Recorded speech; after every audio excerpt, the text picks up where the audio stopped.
दर्शकवृन्द, यो हो नेपालगञ्ज स्थित महेन्द्र बाहुमुखी क्याम्पस अगाडिको दृश्य। नेपालगञ्ज जमनाहा सडक अन्तर्गत पर्ने यो ठाउँ सडेका तरकारी, कुखुराका प्वाख, आन्द्रा लगायतका फोहोर फाल्ने ठाउँ बनेको छ। सडकसम्म फालिएको फोहोरले दुर्गन्ध फैलिएपछि नेपालगञ्ज जमनाहा ओहोर दोहोर गर्ने सयौं नागरिकलाई आउजाउ गर्ने सकस भएको छ। कुखुरा फ्रेस हाउसले मात्र नभई खसी तथा राँगा काट्नेहरूले समेत फोहोर फाल्ने थलो बनाएका छन्। फोहोरले महेन्द्र बाहुमुखी क्याम्पसमा अध्ययनरत विद्यार्थीलाई समेत असर गरेको छ। महेन्द्र बाहुमुखी क्याम्पस अगाडि जस्तै नेपालगञ्ज उपमहानगरपालिका वडा नम्बर 9, पिरल्ली पूर्वा, महापूर्वा र बाबु गाउँको बीचको ठाउँमा पनि फोहोर फाल्ने थलो बनेको छ। अज्ञात व्यक्तिहरूले रातको समयमा फोहोर फाल्दा हिड्डुल गर्न समस्या भएको स्थानीयको गुनासो छ।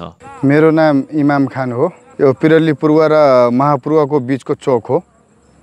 यो चोकमा चाहिँ हामीले बिहान मर्निङ वाक गर्दाखेरि बेसरी फोहोर गनाउँछ। यो फोहोर चाहिँ नेपालगञ्जका वरपर कुखुरा पसलहरू अनि तरकारी पसलहरू, कुहिएका तरकारी र कुखुराका चाहिँ त्यो आन्द्रा भुडी फोहोर, कुखुराबाट निस्किने फोहोर एकदम गनाउने, सडे गलेको, कुहिएको ल्याएर यहाँ फ्याँकेर कति बेला जान्छन् हामी छड्के पनि चेक गरेका छौँ, समात्न सकेका छैनौँ। तर हामीलाई चाहिँ महसुस भइरहेछ कि यही नेपालगञ्जका वरपरका यही छिमेकका पसलहरूबाट चाहिँ यहाँ ल्याएर फोहोर फालेर भाग्छन्। बेसरी गन्नाउँछ, हिँड्नै नसकिने। बिहान मर्निङ वाक गर्ने बेला यो बाटोमा त निस्किनै नहुने बेसरी गनाउँछ, कुहिएको। अब धेरै समस्या छ। कतिपटक हाम्रो चाहिँ वडा कार्यालयमा पनि जानकारी गरायौँ।